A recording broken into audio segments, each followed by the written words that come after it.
13. La interconexión de la economía de la salvación angélica y humana. 13.1. El Evo o tiempo del mundo angélico. Algunos autores entienden el Evo de los ángeles como una mera no coeternidad con Dios. Y cita: el Evo es una condición angélica entre Dios y los mortales. Los que moran en él viven a través de un tiempo infinito, pero fueron creados por Dios y no son por tanto coeternos con él. Fin de la cita. Otros autores entienden el Evo como una especie de eternidad sin tiempo de ningún tipo, como una eternidad que tuvo un principio, pero en la que no hay tiempo, lo cual es un error. Considerar el Evo como un estado estático y absolutamente atemporal supone una visión errónea del tiempo de los ángeles. Ese error iguala el Evo a la eternidad de Dios, salvo por la diferencia de que éste contaría con un principio. Y cita: Buenaventura mantiene que la sucesión del Aevum tiene lugar sine variatione et innovatione, una especificación que muchos, empezando por Aquino y Enrique de Ghent, encontrarán incomprensible. Fin de la cita. Resulta insuficiente definir al Evo como una eternidad con principio, pues no explicamos lo que es en sí. El Evo tampoco es la completa ausencia de tiempo. El tiempo en el mundo angélico es diverso del tiempo material, pero es un tipo de tiempo. Frente a tantos entendimientos incorrectos del Evo, fue el Aquinate el que de un modo conciso pero preciso definió cómo tenía que ser el fluir temporal de seres espirituales carentes de materia. Y cita: el Evo es la medida del tiempo de esas entidades angélicas que poseen su ser sustancial de un modo estable y permanente. Pero ese ser, a diferencia de lo que ocurre en Dios, es concomitante con operaciones mudables. Por eso, los ángeles pueden cambiar con respecto a su elección, pensamiento, afecto y lugar, y pueden ser medidos por el Evo. Fin de la cita. En esta obra, como es usual en los autores que tratan este tema, llamaremos tiempo al tiempo del cosmo material, y llamaremos Evo al fluir temporal de los ángeles y almas separadas del cuerpo. Hecha esta distinción, debemos continuar con otra. Escribiremos tiempo con mayúscula para referirnos a todo el tiempo de un mundo material, y escribiremos tiempo con minúscula cuando simplemente hablemos del tiempo como fluir temporal o como realidad parcial de todo el tiempo. La misma distinción valdrá para el Evo, con mayúscula cuando nos refiramos a todo el Evo como una unidad, y con minúscula cuando sea una realidad parcial. Una vez que entendemos que el Evo de los ángeles, Evo con minúscula, es verdadero tiempo, y no una especie de inmovilidad temporal, resulta interesante observar que el Evo, con minúscula, y el tiempo de nuestro cosmos material pueden relacionarse y se relacionan. Y cita: los espíritus inmortales tuvieron una participación en el tiempo terrestre, porque ellos pudieron aparecerse a los hombres dentro del tiempo. Fin de la cita. Interrumpo la lectura por una aclaración del narrador, debido a que no tengo otro modo de expresar esta diferencia de mayúscula, minúscula que indica el Padre, que él hace para hacer una economía de explicación, por decirlo así, digamos, para poder explicar con mayor fluidez. Yo no voy a tener otra que decir la palabra Evo o tiempo y acompañarlo de decir minúscula o mayúscula. Bueno, retomo la lectura. Esa relación entre el tiempo en minúscula y el Evo en minúscula sucede en las dos direcciones, porque por un lado lo angélico interviene en este mundo, y por otro lado nuestras plegarias llegan a ellos para que intercedan ante Dios u obren en nuestro mundo. Sin embargo, la hipótesis que planteamos aquí es que tal vez ambos tiempos, con minúscula, no solo se relacionen, sino que incluso ambas historias de salvación se influyan entre sí en ambas direcciones. 13.2 La guerra angélica primigenia del Apocalipsis. Leemos en el Apocalipsis que, y cita, hubo una guerra en el cielo, fin de la cita, entre ángeles, pero no está escrito que esa guerra haya acabado de forma absoluta. Observamos que el comienzo de este versículo, kai, egeneto, polemos, siempre se traduce como hubo una guerra, pero el verbo ginomai no significa ser o haber, sino llegar a ser, emerger, pasar de un punto, campo o condición, a otro. Esto significa que en el texto canónico el acento no se pone en el verbo ser en tiempo pretérito, lo que fue y ya no es, sino que se pone el acento en que el hecho de la guerra llegó a suceder, sin entrar en consideraciones acerca de si lo que llegó a suceder sigue teniendo existencia. ¿Sería posible que esa guerra angélica no solo no hubiera acabado, sino que las tentaciones, posesiones y enfrentamientos entre ángeles y demonios por nuestra causa fuesen parte de esa única guerra comenzada antes de la creación del cosmos material y que duraría hasta el juicio final? Si esto fuese así, y no hay razón bíblica alguna para pensar lo contrario, la guerra comenzó, pero no se afirma que haya acabado. Tras hablar de la aparición de esta guerra angélica, el versículo siguiente del Apocalipsis solo afirma que los ángeles rebeldes, y cita, no prevalecieron, y no se encontró su lugar en el cielo, y fueron arrojados el gran dragón y sus ángeles a la tierra. Apocalipsis 12, versículos 8 al 9. Eso, fin de la cita. Eso es todo. En vano buscaremos en la Sagrada Escritura más versículos acerca del final de ese polemos, guerra. Se dice que fueron arrojados a la tierra, se dice que no prevalecieron, pero no se afirma que esa guerra haya acabado. Si el Evo en minúscula y el tiempo en minúscula se entrelazan, no se puede descartar la posibilidad de que nuestra historia de la salvación se entreteja con la historia de la salvación angélica. Lo que hasta ahora se ha dado por sentado es que la historia de salvación angélica acabó y que esos espíritus intervinieron en nuestra historia de salvación solo para ayudarnos. 13.3 El modo en que se insertan ambas economías. Si la historia de la salvación angélica no hubiese acabado de forma absoluta, eso significaría que ahora mismo no quedarían únicamente confrontaciones entre dos bandos definidos de ángeles y demonios. Lo que, por tanto, nos atrevemos a apuntar es la posibilidad de que algunas naturalezas angélicas, un cierto número, no se hayan definido todavía, y que la historia de la salvación humana sea parte de la historia salvífica de esos espíritus angélicos.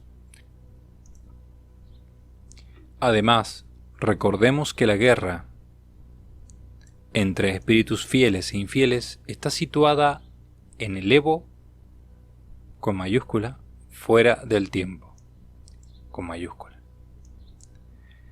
Dado que esa confrontación está situada radicalmente fuera de nuestro devenir temporal, no vemos por qué esa batalla tendría que haber acabado para todos los espíritus angélicos.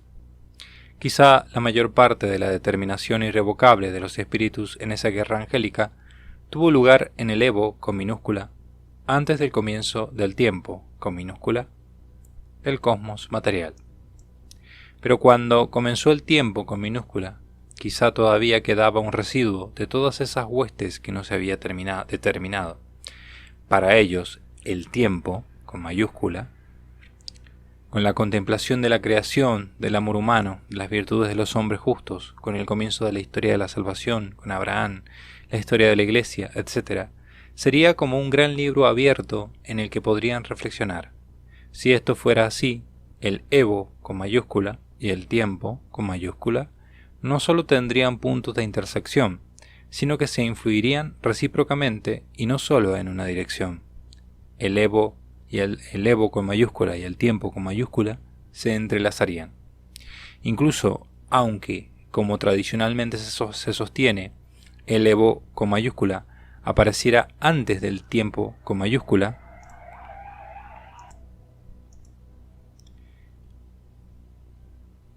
razón por la cual la batalla angélica habría comenzado antes del tiempo con mayúscula. Si esto fuera así, la intervención de los ángeles caídos en nuestra historia iría mucho más allá de una mera intervención tentadora, pues al mismo tiempo que algunos espíritus angélicos podrían santificarse ayudándonos, otros que aún habiendo caído no se hubieran determinado podrían comprender su error y arrepentirse. En esta hipótesis teológica habría tres grupos de naturalezas angélicas. A. Los ángeles. Con ese nombre nos referimos a los espíritus angélicos bienaventurados, es decir, a aquellos que ya se han determinado definitivamente y gozan de la visión beatífica. Para estos es imposible caer de ese estado, pues ya han visto la esencia divina. B. Los demonios. Son los espíritus que ya se han determinado definitivamente en el rechazo de Dios. Para ellos es imposible arrepentirse. Su condena es irreversible. Y cita: si alguien dice o piensa que el suplicio de los demonios y de los hombres impíos es por un tiempo, ad tempus esse sea anatema. Fin de la cita, que corresponde al Segundo Concilio de Constantinopla, Canon 9 de Z 211. Fin de la cita. C. Espíritus indeterminados. Sería el grupo de aquellos seres angélicos que, aun habiendo caído, no se han determinado de un modo definitivo y eterno.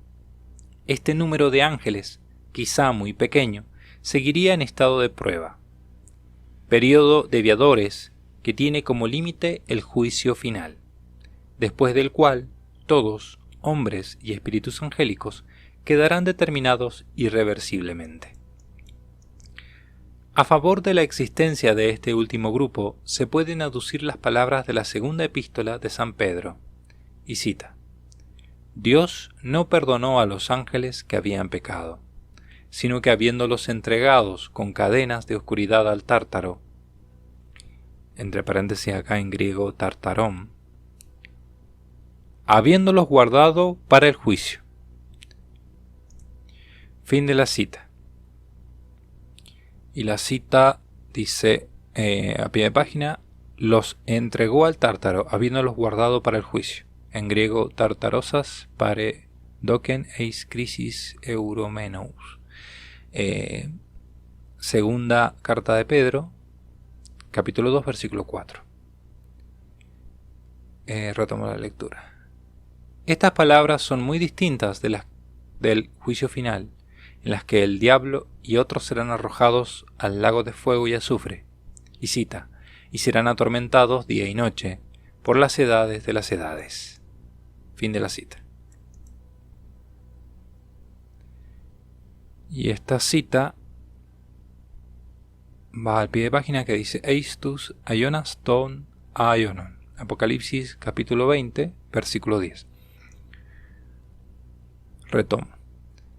En la mitología griega, y cita, el tártaro es la oscuridad que rodea y está bajo el mundo. Fin de la cita. Como se ve, hay una diferencia terminológica entre el tártaro, que expresamente se dice que es para un tiempo, en minúscula, hasta el juicio, y el lago de fuego, que se dice que será eterno, por las edades de las edades.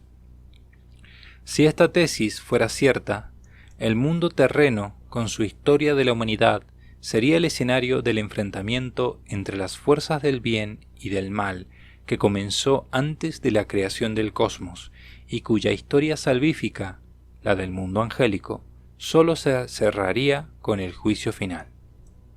A la hipótesis aquí expuesta la denominaremos nexus economiarum, o nexo de las economías.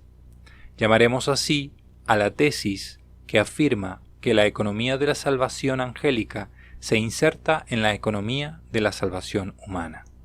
O dicho de otro modo, que la temporalidad de la historia humana se inserta en el periodo de prueba de algunos ángeles situado en su Evo. Y usamos esta palabra con minúscula, y Evo con minúscula, y usamos esta palabra con minúscula porque el Evo con mayúscula es el resultado de la suma e interacción de todos los Evos personales, y Evos ahí con minúscula, a diferencia del tiempo en minúscula, que en el tiempo material es esencialmente único y transcurre para todos de un modo constante, aunque relativo, según los físicos. Si esta hipótesis de la interconexión fuera cierta, el juicio final sería verdadero juicio para todos, tanto para las naturalezas humanas como para las angélicas. Eso dotaría de inmenso contenido al juicio final, que constituiría un verdadero juicio cósmico, y no una mera proclamación resultado de adiciones de juicios particulares. Y este carácter judicial definitivo da la sensación de que parece atisbarse en algunos versículos bíblicos. Y eso sin olvidar aquel extraño versículo en el que San Pablo dice, y cita, ¿no sabéis que juzgaremos a ángeles? Fin de la cita. De primera carta de Corintios, capítulo 6, versículo 3, el cual carece de otro versículo que pueda explicitar un poco más de esta enseñanza. Eso dice abajo. Bien, retomo.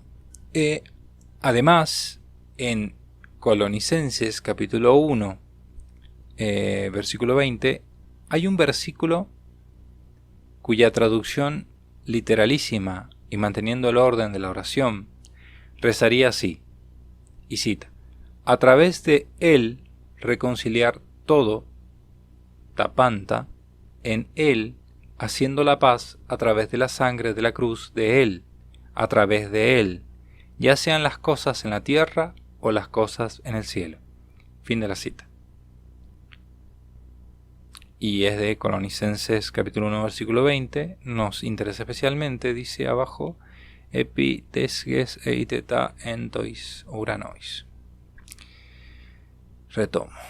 Obsérvese en la insistencia paulina en que la reconciliación apokatalaxai, apokatalajai, se produce.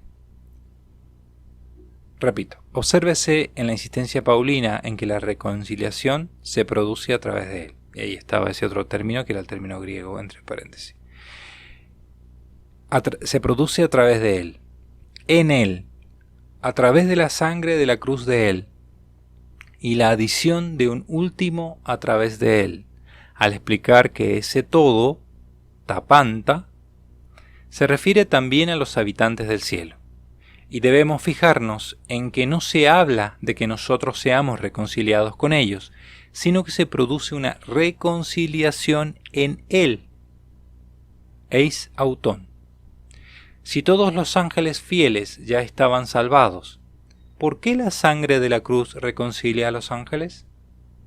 Una posible exégesis sería que reconcilia al linaje humano, pecador, con el puro mundo angélico.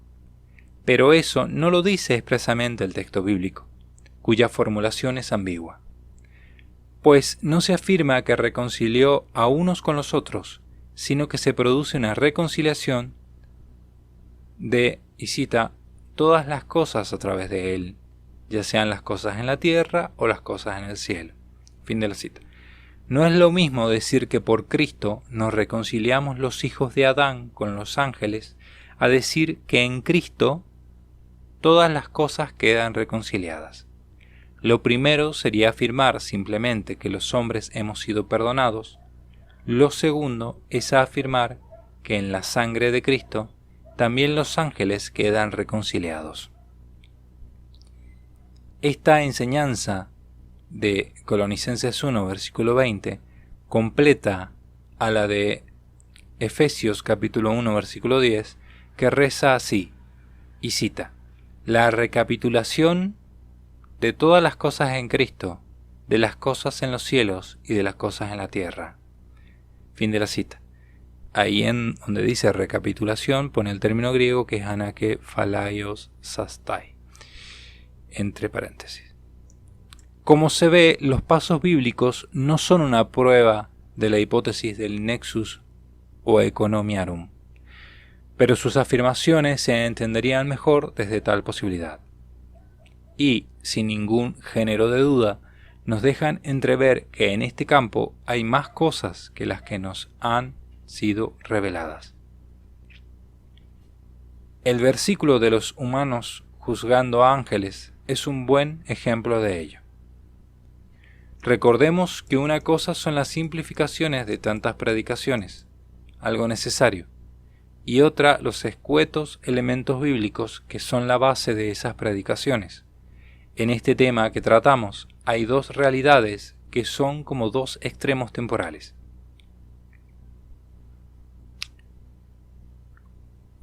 Acá pone estas dos realidades, lo pone en negrita y separado. Una dice, hubo una guerra primigenia. 2 puntos. Y hubo una guerra en el cielo, digamos, y cita, y hubo una guerra en el cielo, y hubo guerra en el cielo, Miguel y sus ángeles guerrearon contra el dragón, y el dragón guerreó con sus ángeles. Fin de la cita, Apocalipsis capítulo 12, versículo 7. Luego pone la otra realidad en negrita, y dice, habrá una condenación eterna. 2 puntos, y cita, el diablo que los engaña será arrojado al lago de fuego y azufre. Serán arrojados al lago de fuego y azufre.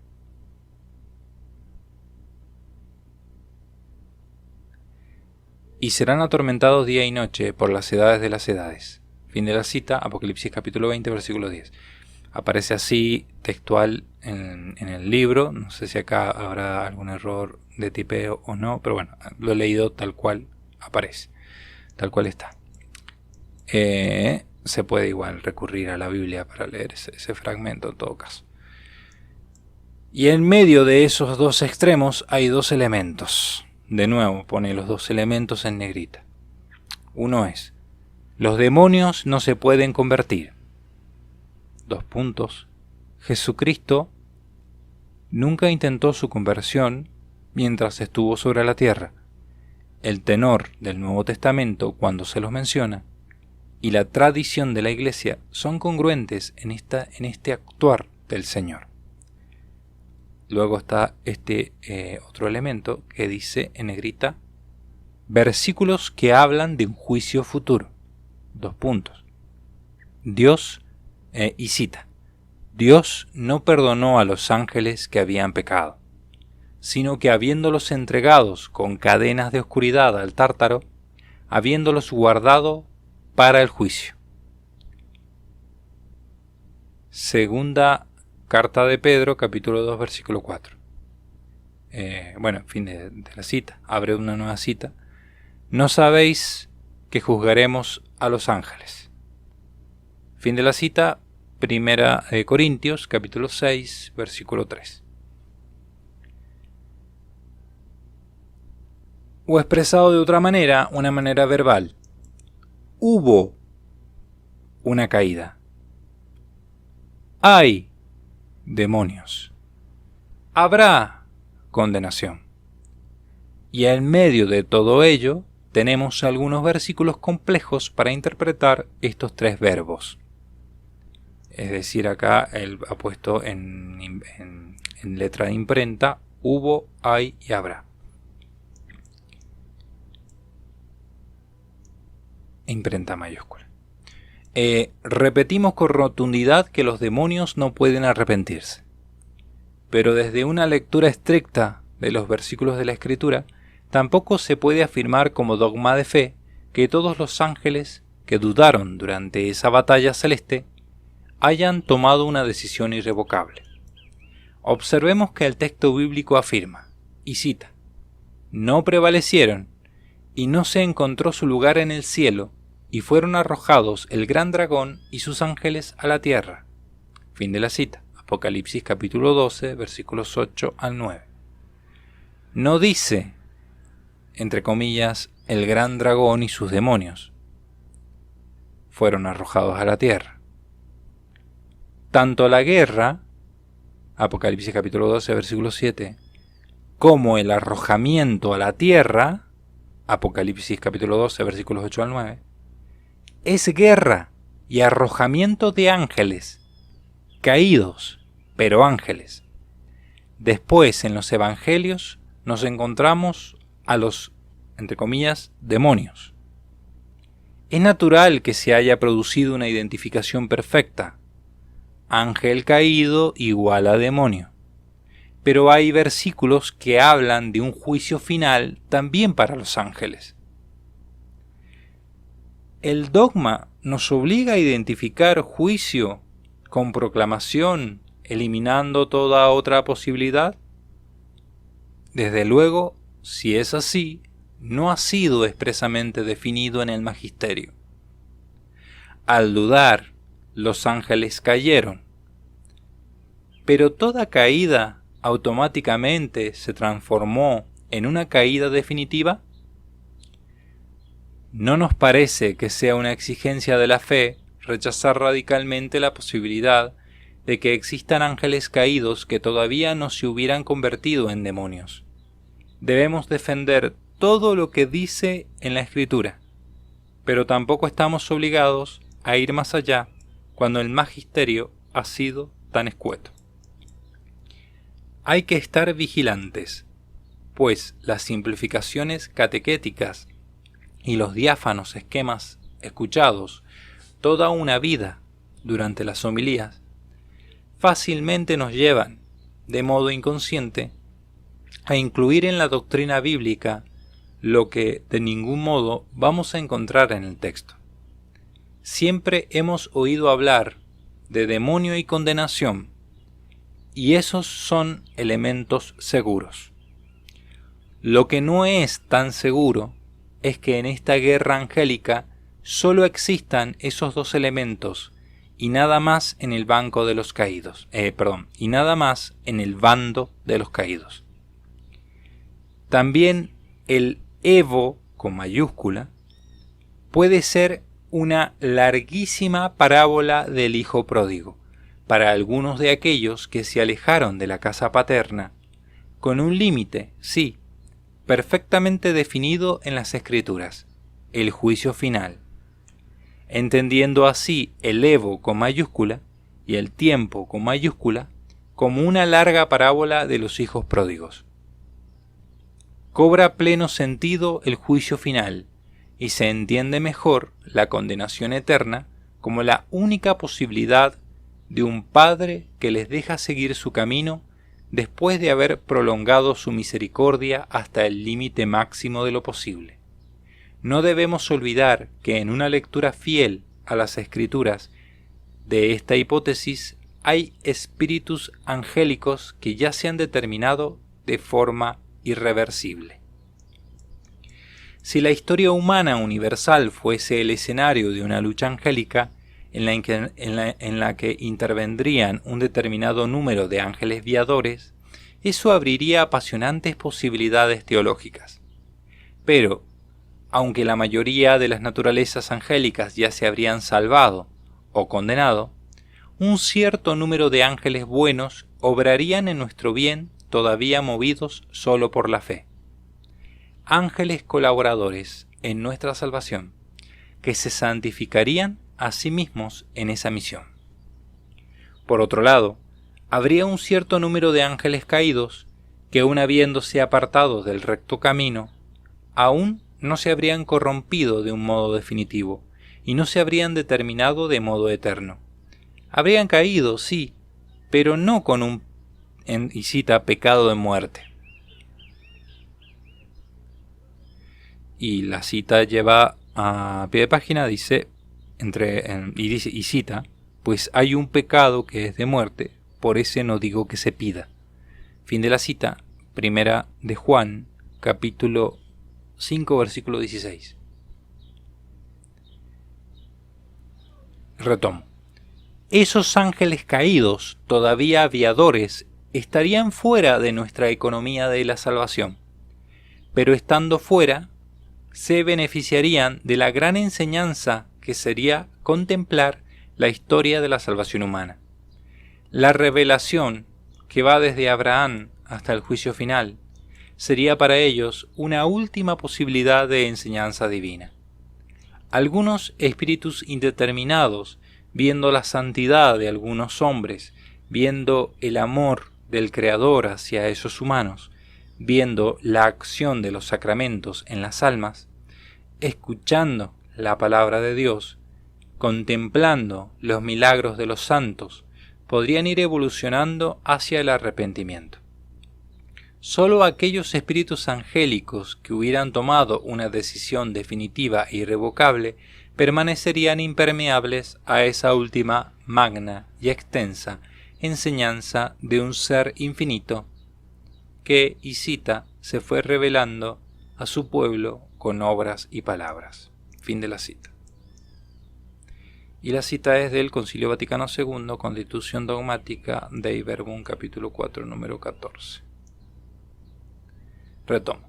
En Apocalipsis 20, capítulo 10, en Apocalipsis 20, versículo 10, de nuevo se repite la forma eblese, exactamente la misma forma verbal de Apocalipsis 12, versículo 9, cuando fue arrojado del cielo a la tierra. De ahí que la Escritura nos enseña que respecto a Satanás se dan dos expulsiones. Hay una expulsión del cielo, y hay un segundo momento de expulsión cósmica. Es como si la historia angélica culminara, al principio, en un gran exorcismo celestial, y los miles de exorcismos realizados a lo largo de la historia de la Iglesia fueran ecos menores de esa gran lucha primigenia. Lucha que concluirá con la realización de un exorcismo absoluto y perfecto, el juicio final o gran separación. Antes de la gran separación, los exorcismos muestran a las huestes infernales su propia debilidad. Son un insulto a su soberbia. Simples humanos les obligan a retirarse a pesar de aferrarse con todas sus fuerzas. Si quedan espíritus indeterminados, una situación así es algo que les tiene que hacer reflexionar. En esta visión del modo en que se insertaría la Iglesia en esa lucha entre ángeles fieles y ángeles caídos, un exorcismo indefinido sería un modo por el que Dios nos forzaría a los humanos a prolongar tal batalla. La batalla exorcística dentro de la guerra angélica. En esos exorcismos tan prolongados se ganarían muchas gracias para que los indeterminados se convirtiesen. En los exorcismos de ese tipo, el Corpus Diaboli lucharía con todas sus fuerzas para no perder ni a uno solo de los ángeles caídos. Pero la perseverancia del presbítero exorcista en orar y sacrificarse, unida al sufrimiento del poseso y al de todos los que colaboren en el exorcismo, ganarían torrentes de gracias para arrebatar un espíritu angélico de las filas rebeldes. Esta visión del exorcismo, cierta o no, nos hace entrever que la realidad del exorcismo en la Iglesia puede ser una realidad misteriosa, que va mucho más allá en su profundidad e implicaciones de lo que imaginamos. Aunque el Evo en minúscula es un fluir temporal subjetivo, personal y distinto en sí mismo del tiempo, en minúscula, que ocurre en el mundo material, el juicio final será el punto final más allá del cual ningún ser podrá continuar en el estado de viador. El juicio final, por su propia contundencia, permítasenos la expresión, extingue toda posibilidad de indeterminación, pues todos los caminos personales posibles de indeterminación llegan a un punto en el que no cabe no tomar una posición. 13.4 Conclusiones. Una vez expuesta la hipótesis del nexo de las economías, debemos reconocer que tal teoría tiene indudablemente dos argumentos en su contra. Primero, la ausencia de referencias claras en la Sagrada Escritura. Segundo, la ausencia de esta doctrina en la tradición. Las vagas referencias al juicio de los ángeles por parte de humanos y la recapitulación en Cristo de las cosas del cielo y de la tierra no concluyen nada a favor de esa hipótesis. Por otra parte, los místicos no han hablado acerca del tema. Una excepción es la mística Sor María Jesús de Ágreda, declarada venerable por Clemente X, la cual trata el asunto de la guerra angélica en sus visiones. Ella escribió, y cita: «Y así estos ángeles santos, como los demás apóstatas, duraron muy poco en el primer estado de viadores». Fin de la cita.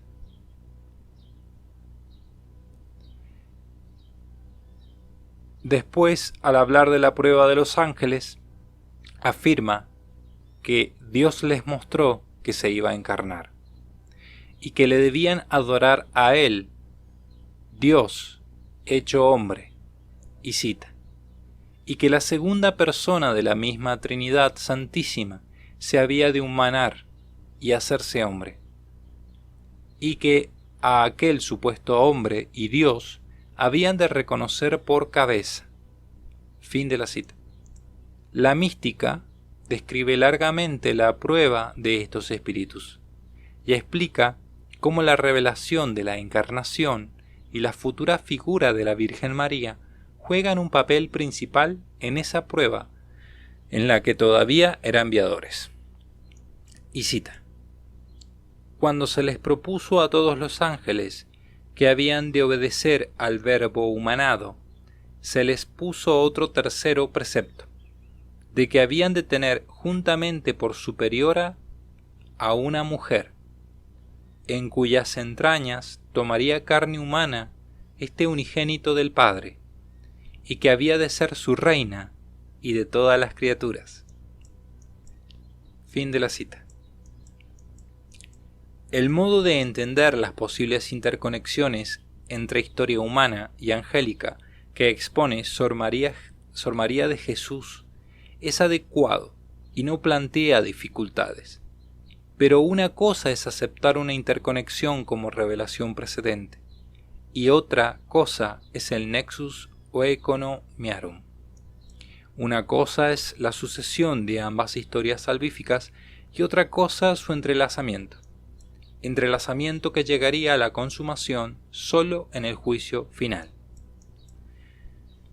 ¿Cuál es nuestra opinión personal acerca de la hipótesis del nexo de las economías? Creemos que el argumento del silencio en 2000 años de cristianismo es un argumento de peso en contra. Pero también es cierto que en el Antiguo Testamento hay un silencio casi total respecto a las posesiones demoníacas. No resulta un argumento menor el hecho de que la Iglesia institucionalmente, ni los místicos de forma personal, nos hayan invitado nunca a orar por los ángeles. Frente a las oscuridades que rodean el misterio del más allá, debemos preservar la adhesión a lo que hemos recibido. Aun así, valorar los posibles teologúmenos no resulta una labor vana. Pero después de todo lo dicho, nuestra opinión es que sí, que la hipótesis del nexo de las economías no es contraria a la fe católica y que hay base escriturística para mostrar su razonabilidad. Desde luego, únicamente se debe predicar el esquema acostumbrado avalado por la tradición y no las hipótesis teológicas.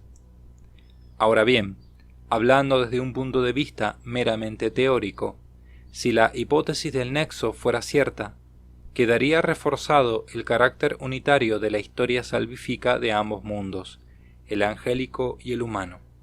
No solo eso, sino que quedaría más claro el carácter cristológico de toda la historia angélica, pues la figura de Jesucristo no sólo sería el fin de esa economía salvífica angélica, sino también su centro. Y si, como la venerable Sor María de Jesús de Ágreda defendió, hubo además una revelación como origen de la prueba angélica, entonces también estaría en el mismo comienzo de la prueba angélica, pues esta autora afirma que Dios les dio noticia clara a los ángeles, cuando los sometió a prueba tras su creación, de que en el futuro Él deseaba ser adorado en el misterio de su encarnación.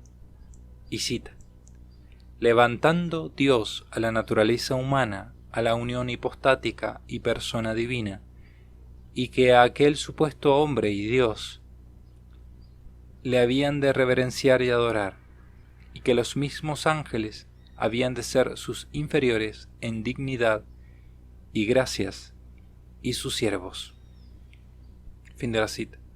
Si esto es así, Cristo estuvo en el comienzo, centro y final de toda la historia angélica. Si a esto se le añade la tesis del nexo, la cristología de ese mundo de espíritus quedaría clara y patente, pues el mismo tiempo de Cristo estaría inserto como profecía en el Evo de prueba de los ángeles, Evo con minúscula. Nosotros examinamos las posibilidades. Solo Dios conoce los misterios no revelados a los hombres. Solo Dios sabe, pero nuestra razón debe examinar lo posible teológicamente. Indagar, sondear en esos conceptos, nos lleva a comprender más profundamente las verdades de nuestra fe. Esto nunca es una labor ociosa, y la ventaja de este último apartado en esta parte de la tesis es que de esta manera hemos agotado las posibilidades escatológicas que pueden circundar al exorcismo, de forma que el mapa de todo problema que puede aparecer en el futuro ha quedado contemplado aquí. Si algo distinto aparece, serán ya variaciones menores acerca de lo ya expuesto.